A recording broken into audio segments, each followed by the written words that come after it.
Let's wrap up this lecture by discussing a few clarifications that hopefully are going to avoid confusions in what follows. In logic and in this class, we often use sentences to talk about other sentences. So, for example, you may say that the sentence "Socrates is wise or a moron" is a disjunction. And here we are using this entire sentence in order to talk about the embedded sentence "Socrates is wise or a moron." And in this case, we are using the entire big sentence starting with the article "the" and ending with the word disjunction. And we are mentioning the embedded sentence "Socrates is wise or a moron."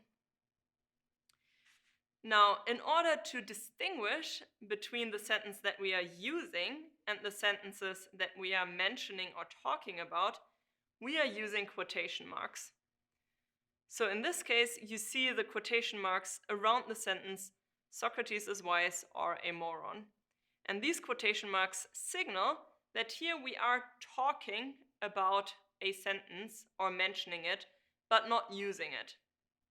So I'm not literally asserting that Socrates is either wise or a moron. I'm just mentioning the sentence in order to say something about it, namely that it is a disjunction.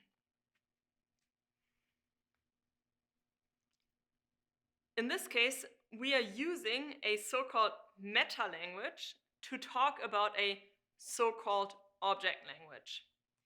In this course, we typically use English sentences to talk about TFL sentences.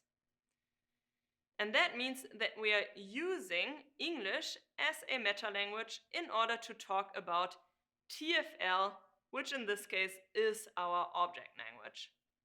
So for example, if you think about the sentence "A or B is a disjunction," that whole sentence is an English sentence, so English is our meta-language, and we are talking about a TFL sentence, so TFL here is the object language that we are talking about.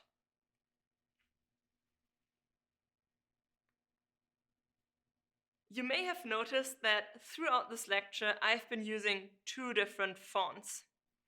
Sometimes I've been using this rather edgy Arial font that you see in the first line on the slide, and sometimes I've been using a more curly font, as you can see after the third bullet point.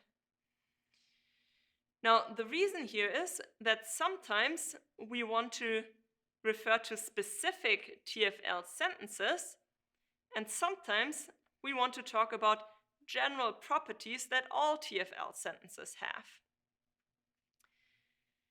Now, the edgy, non-curly sentence letters A, B, C, J50, and so on and so forth, these sentence letters are specific TFL sentences. Each one of these is a specific TFL sentences. But sometimes we do not want to speak about specific TFL sentences, but rather about general properties of any TFL sentence. And in that case, we use the curly so-called meta variables, A, B, C, and so on and so forth. So for example, if you think back to our inductive definition of a TFL sentence, that inductive definition said in the fourth clause that if A and B are sentences, then A or B is a sentence. And here I used the curly meta variables since I was trying to make a general claim about any TFL sentences whatsoever.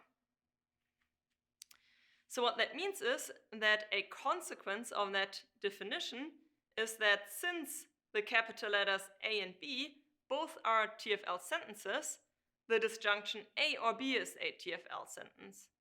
And furthermore, since the capital letter A and the disjunction A or B both are TFL sentences, it also follows from this definition that the disjunction A or B is a TFL sentence, and so on and so forth. So the meta variables allow us to make general statements about any TFL sentences whatsoever without referring to specific TFL sentences.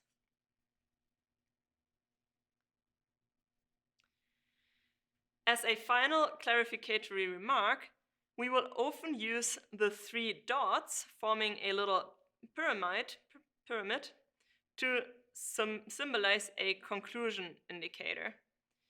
So for example, if you think about the argument, all humans are mortal, Socrates is human, therefore Socrates is mortal, we can represent the word therefore, which is our conclusion indicator, using these 3 dots. That was it for today. In the next lecture, we are going to go on to discuss truth tables and find out how we can use truth tables to evaluate the validity of arguments.